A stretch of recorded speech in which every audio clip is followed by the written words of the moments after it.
I'd love to take us on a bit of a journey with the energetics of this full moon eclipse coming up on September 17th. So y'all know, if you've been around for a little while, I love eclipse seasons. I have such an affinity for the amount of transformation available, the soul fire. I think that's a good word for eclipses, like soul fire.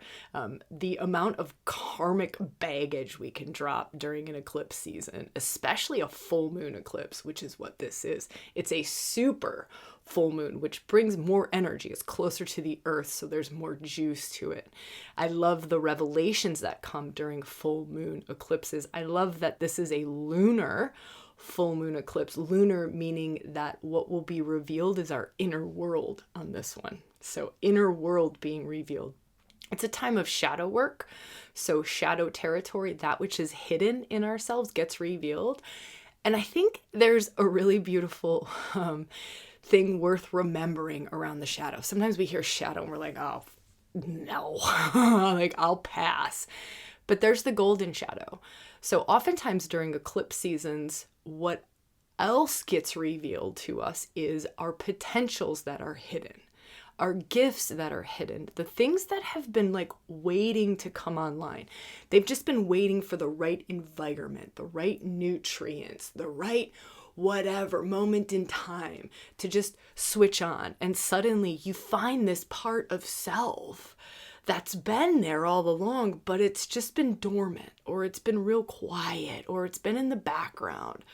So to me, eclipses, and this particular full moon eclipse happening on the 17th, it's about revealing true self.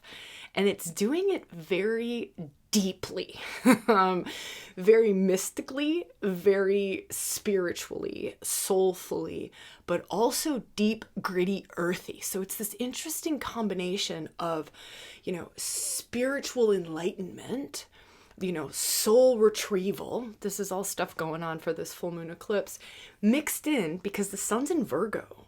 Like the moon is in Pisces and the sun is in Virgo. They're opposing each other at a full moon. So because the sun's in Virgo, it's also grounding it. That's the embodied sign, the earth priestess. It's the embodiment of spiritual enlightenment, the living it out in our daily lives, Virgo, the mundane daily life, but it's living out our divinity, our spirit selves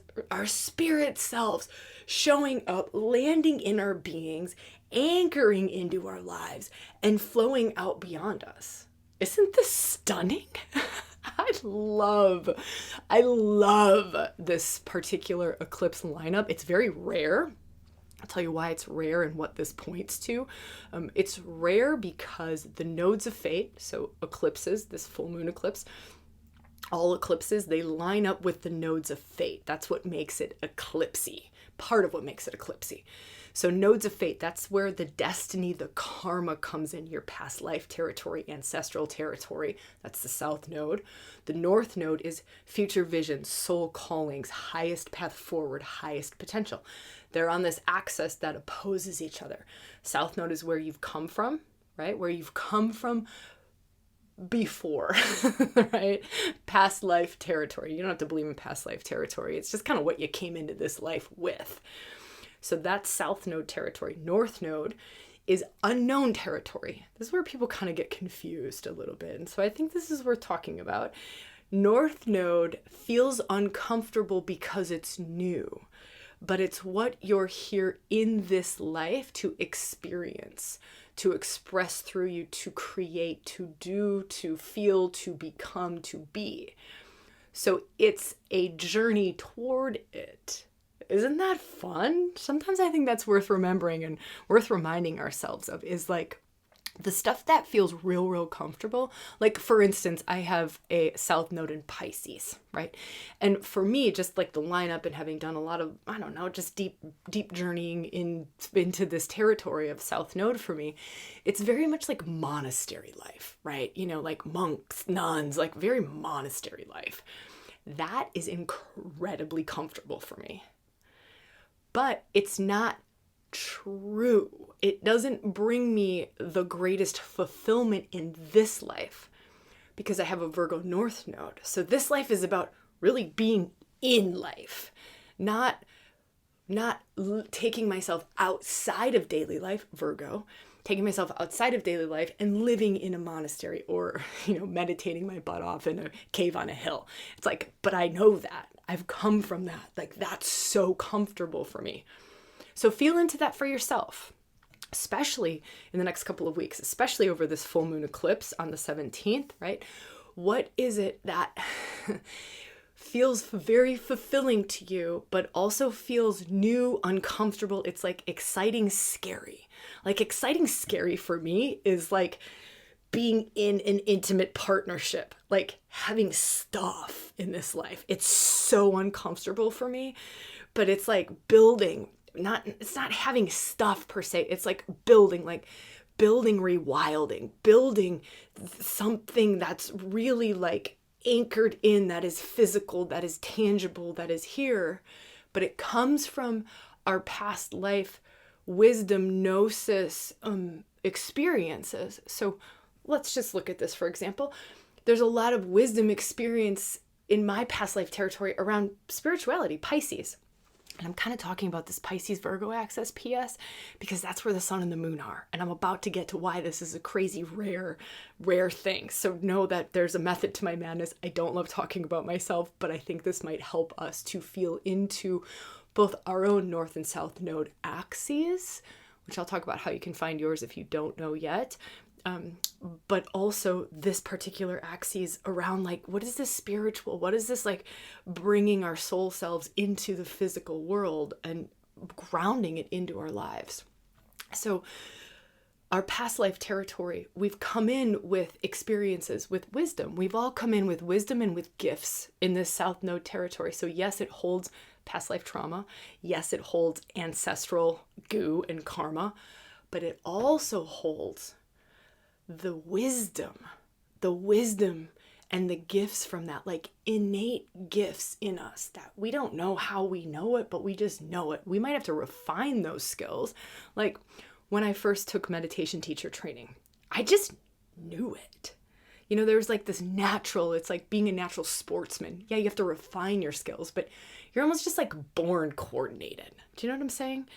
And so feel into that for yourself. That's a great question to ask yourself. Like, what was I just kind of like born natural? It just came natural. And here's the next question.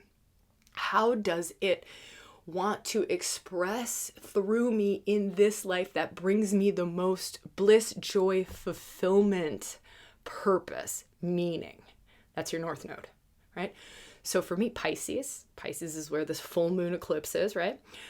Pisces has a lot of spiritual wisdom, a lot of spiritual gifts, a lot, like a real understanding of it, right? So that comes in, but how does it want to express in this life? Like I said, it's not to be meditating by myself in a cave on a hill. That's past life. This life, it's to somehow give it a framework, organize that, ground it in, anchor it in, right? Virgo, priestess, bring it into daily life. That's rewilding. It's rewilding, right? It's having, created these programs, like they're grounded in, they're anchored in, creating this, right? This podcast, all of this stuff. Like it's here, it's tangible, it's physical. And it's in service to. Virgo's a sign of service. It's a sign of the thing that brings so much fulfillment is in the service. It's service-oriented sign. Okay, so feel into that. That's the axis that we're working on in this eclipse. The sun and the moon are on that axis. So what bubbled up for you around that axis? So feel into the moon being in Pisces. The moon in that mystical sign, that spiritual sign that I was kind of speaking of, like monks, nuns, any of the mystical spiritual wisdom. So what does a full moon in Pisces bring us? P.S. It's conjunct Neptune, which makes it even more mystical, makes it even more spiritual. So if this is a full moon eclipse, eclipses are karmic, they're destined, they're fated. They're about moving you further into your north node. This full moon eclipse is a north node eclipse. So this is all about moving you further into the thing, that expression, the beingness of your soul's expression, right? It's that true north line that is the most fulfilling for you. Okay, I'm bringing this all together. Hold on. And I still haven't gotten to the rare part yet. I'm getting there, I promise you, because it's wonky and weird, but cool. It's coming. You just have to bear with me, and you might have to listen to this a couple times because this is really complex. It's really, really complex. But I know you can get it. I know you can get it if I can hopefully be able to bring it through in a clear, grounded way. So, okay, full moon eclipse in Pisces. So it is about your highest path forward. Keep it simple. Highest path forward. That's the eclipse. That's the north node aspect of this full moon eclipse. Highest path forward. It's a culmination of something. That's the full moon. It's a completion of something. You have spiritually completed something. On your spiritual path, something is coming to completion, or spiritually you're able to now let something go. A full moon eclipse is you're completing a karmic cycle. You're completing a spiritual awakening chapter, right? It's the, and what is it that's, let me feel for a minute. What is it that's arising as a result of the completion? And you might not get those answers yet. Those answers may not come for a while, but it's that we can honor the completion. And this is a moment in time where we don't necessarily, especially with Neptune in the mix, right? We may not understand this at all. Neptune has this wild ability to just dissolve the mind, where like communicating thoughts, the mind doesn't really work. It's a great gift of Neptune. So if we were to talk about this just from a real energetic standpoint of not trying to comprehend shit and cognize shit, which we're always trying to do, and this full moon eclipse is really asking us to not do that, to let that go. It's in a deeper place that this is happening. It's on a more spiritual level that this is happening. Altered states of consciousness, very consciously, going into altered states of consciousness, very consciously, very intentionally, right? Very responsibly, not like, drinking 3 packs of beer and smoking a bunch of weed. That's the shadow side of a Neptune Pisces full moon, is the escapism. So watch out for that. It's going to be a lot around that. Like you just want to numb out, escape. It's so okay. This is going to be an intense eclipse season. It's so okay to check out, to check back in, right? So if we are consciously taking a break, like, wow, I'm doing some heavy karmic lifting right now, right? I'm doing some real serious releasing of old thought patterns, because that's what this particular full moon eclipse is a lot about. I'm doing some serious feminine reclamation. I'm really looking at shadow patterns around my belief system of the feminine, my value system of masculine versus feminine. There's a lot around this equality piece in masculine and feminine. We'll talk about that in a minute. There's also a lot around karmic relationship, twin flame, soulmate stuff. Yeah, this could get pretty wild. So if we can go into altered states of consciousness in a very responsible, right, very intentional way, where we can do some spiritual work. We're not going in with the intention to escape, to numb out. We're going in with the intention to mystically dissolve who we are today, who we were, who we are now. Mystically dissolve that. Let that go. That's Neptune, Pisces, full moon. It really is. It's a dissolving of the ego structures. It's a dissolving of the self that we know, right? And just to let that go. Full moon is a letting go. Full moon is a culmination. The who I am up to this point is ready to be dissolved and let go. It is such a reset, right? It is such a letting go. It's really, really powerful. It's very boundaryless. We want to take very good care of our psychic space in this. Everyone is in this energy. The whole world is in this energy. It's almost like there are no boundaries during a full moon eclipse in Pisces conjunct Neptune. There are no boundaries, right? It is boundaryless. So we want to be really, really, we want to take very good care of ourselves, our psychic space. We want to watch out for projections. We want to watch out for where we lose track of self, other, especially because the nodes of fate are on the relationship axis. This is that rare, weird part that I've been talking about. Rare, weird part is crazy. It's crazy beautiful, but it's really worthwhile getting super clear around this because relationships could get really funky. Communicating with others can get really enmeshed. There can be a lot of stuff coming up around codependency, around unhealthy boundaries, around, let's just say, vampire blood donor relationships, around shared psychic spaces that no longer serve. This is really, really interesting psycho-spiritual territory. So feel into that and go, what do I need during this time period? This could be a really good time to do a self-retreat, to go internal. It's a lunar eclipse, this full moon eclipse on the 17th. It's a lunar eclipse, so it's internal. It's like internal aspects being revealed. Full moons reveal the hidden. They reveal the hidden, so it's like internal. So this could be, and especially with all this mystical energy, it could be a time where you're called to really kind of honor your spiritual space, honor your psychic space, take very good care of yourself. Maybe check back in if you need to, but be very conscious of that. Watch out for that shadow side of just checking out, just totally checking out, whether that be through drugs, whether that be through Netflixing for 1,000 hours, whether that be through whatever our escapism things are. Reason being, the more we can stay with this, the more karma we're going to be able to drop. This is a full moon about dropping karma. It's a full moon. Remember, it's the culmination of things. Okay, so let's talk a little bit more about this rare event. Like, finally, Sabrina. Okay, we're like 17 minutes into this thing. Let's get into this.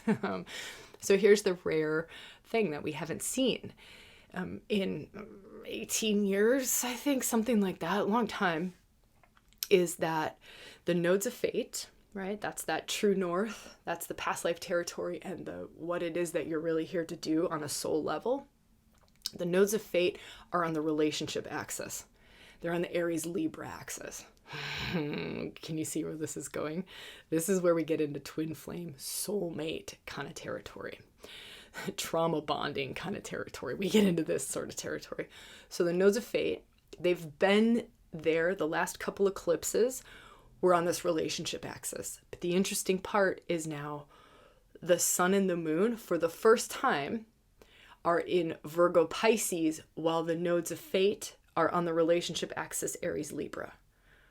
Every eclipse before this has been the sun and the moon on the Aries Libra axis. So it's been just relationship axis lit up like crazy. But now it's the relationship axis lit up like crazy with the spiritual axis lit up like crazy. This is something that's really different, really powerful, and really rare. Relationship axis really lit up with spiritual axis really lit up.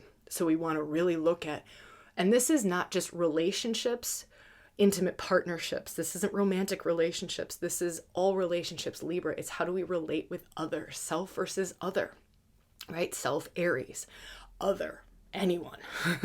Our work relationships, our family relationships, our friend relationships, our community relationships, our intimate relationships, of course that's included, but just know that this is all relationships. This is soul friends, right? This is like your besties. This is all relationships. That's lit up, but on a soulful spiritual level because of the sun and the moon being on that spiritual axis. So just feel what that means for you. Maybe you want to journal on that, meditate on that, right? If I'm on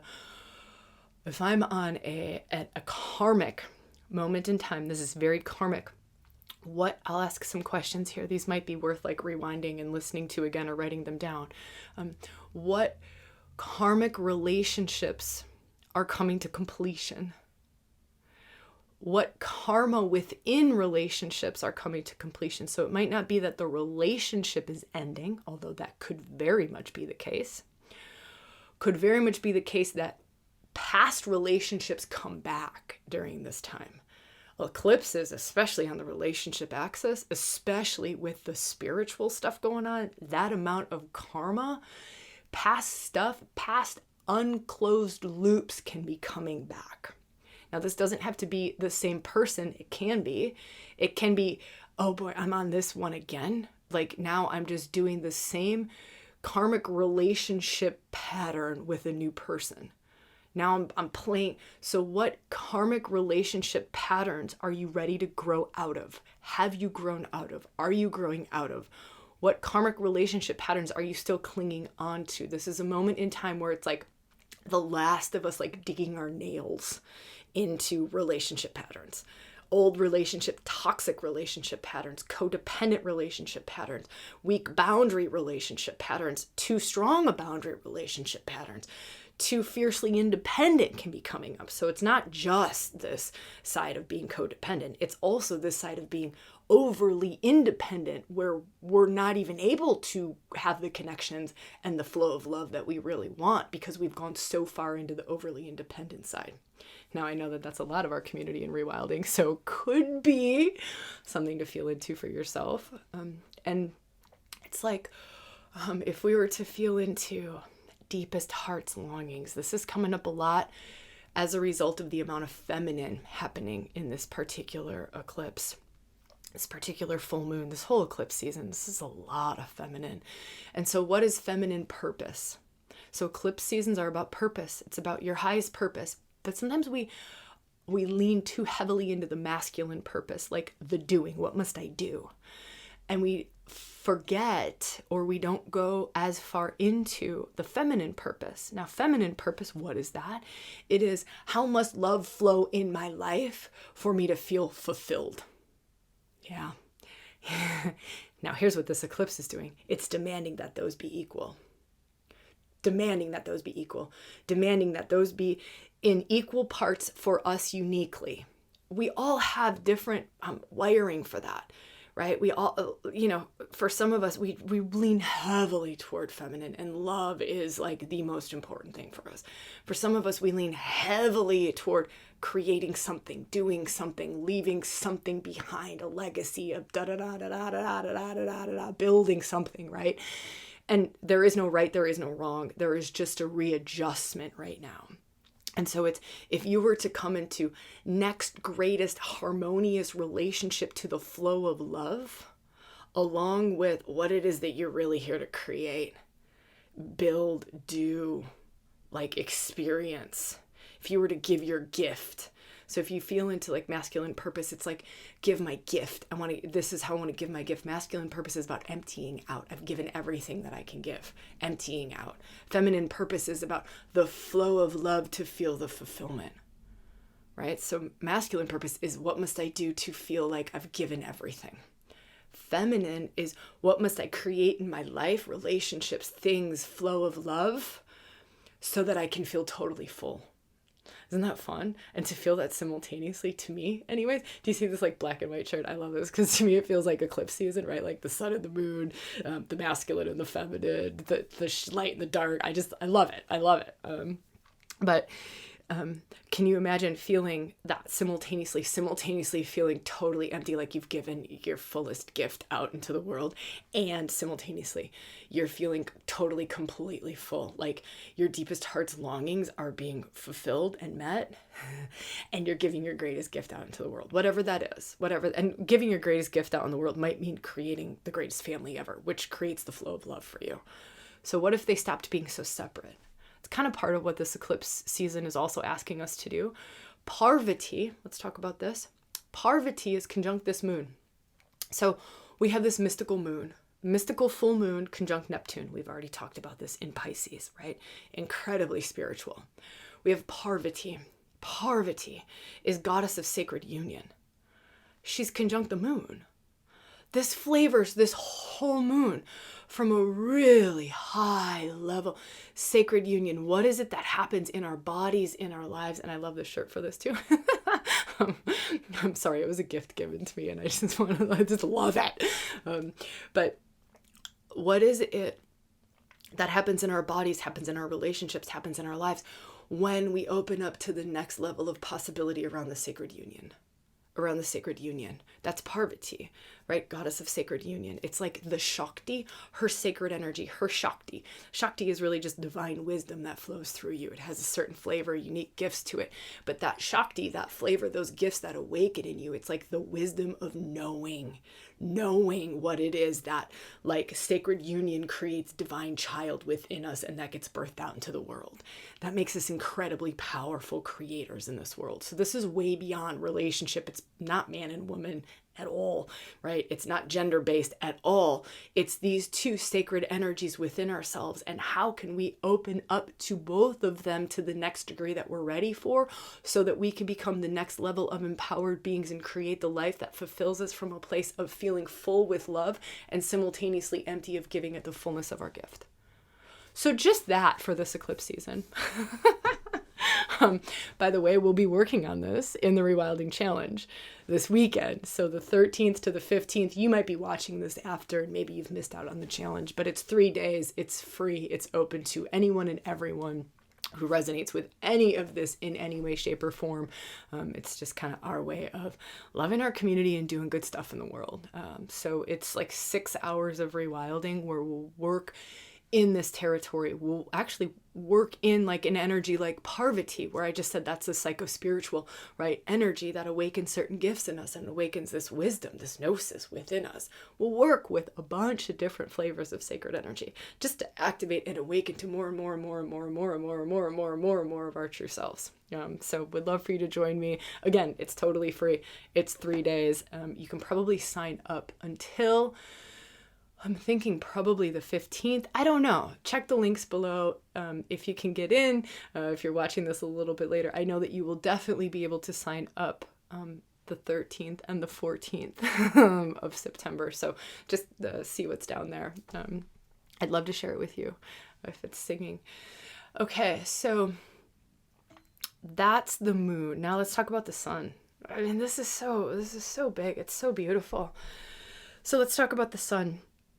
The sun is sandwiched between two dark goddesses, two medicine women dark goddesses. This really adds to this Virgo energy. Remember how I was saying Virgo is earthy, it's grounded. So while we have this mystical expansion, we also have this earthy groundedness.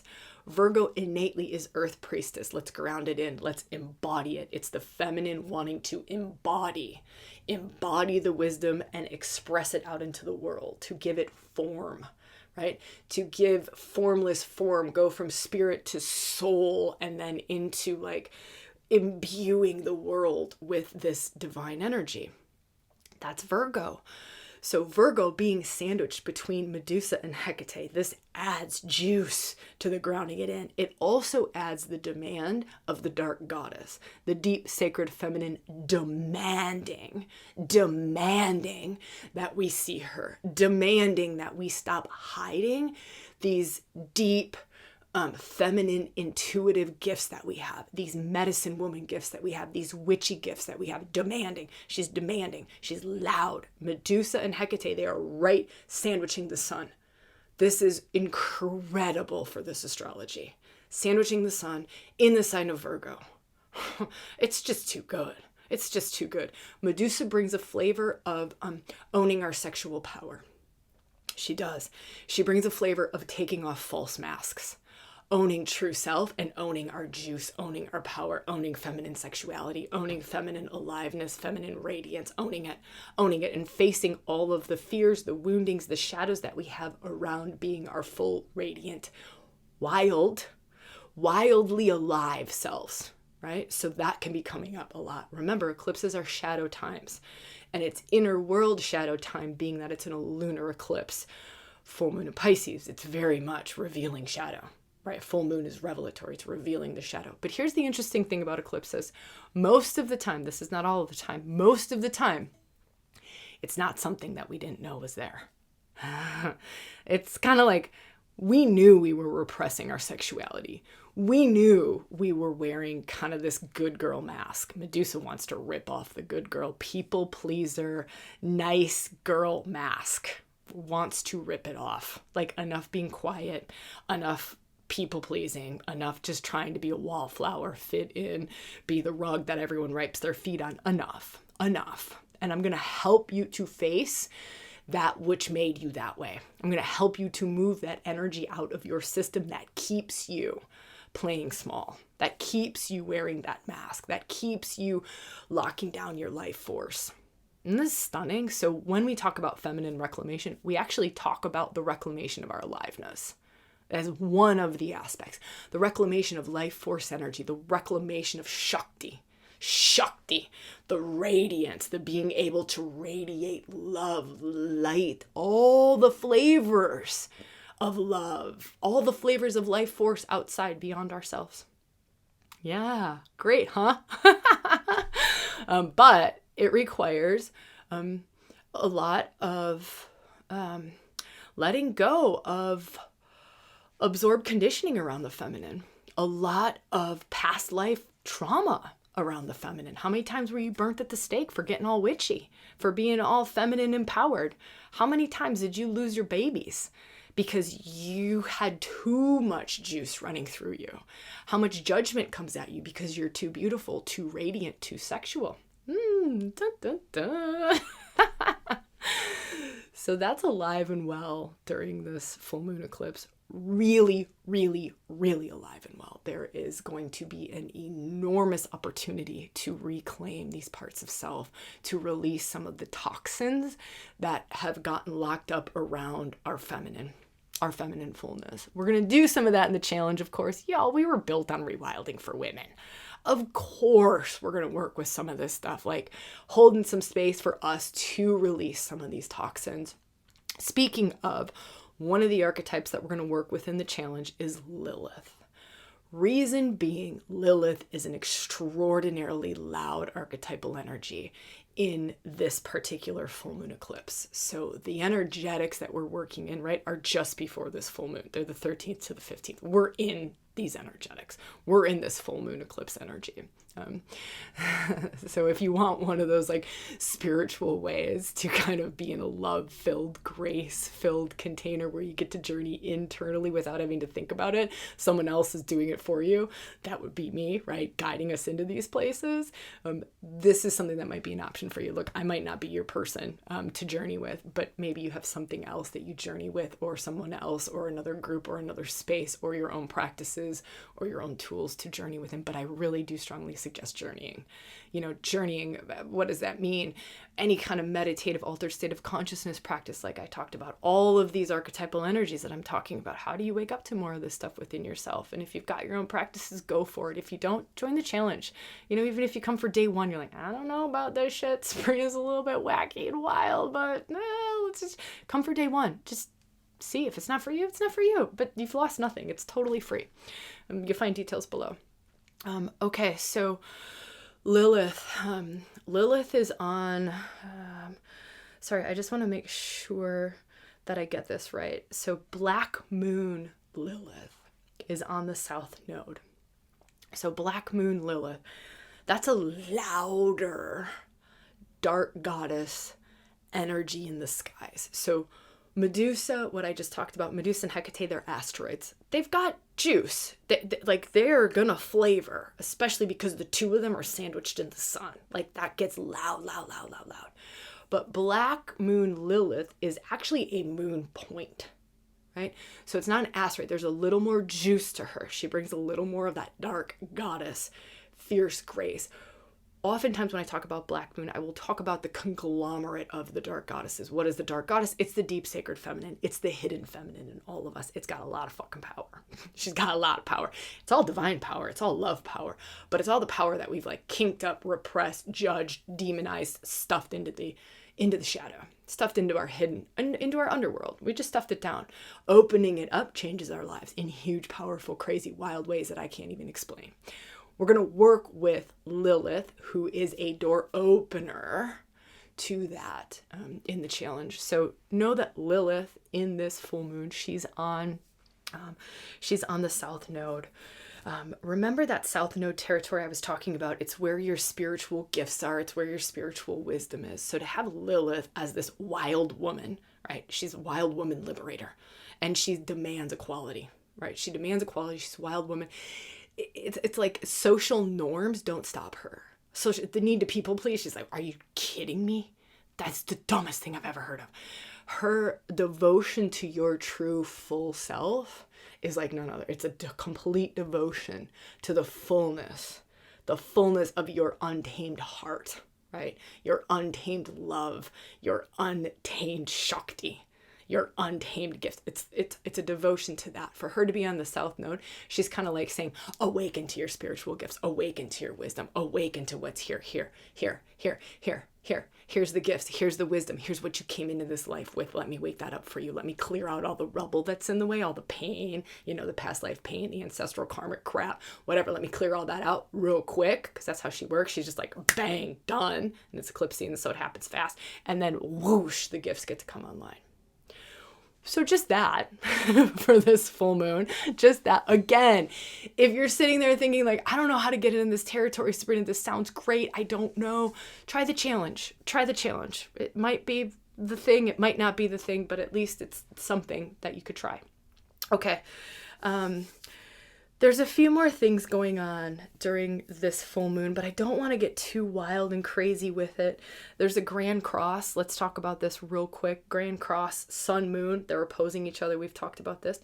Now, grand cross is squaring the sun and the moon, and opposing each other is Mars and Ceres. This is interesting. Mars has been a bit of a player for a while. He's action oriented.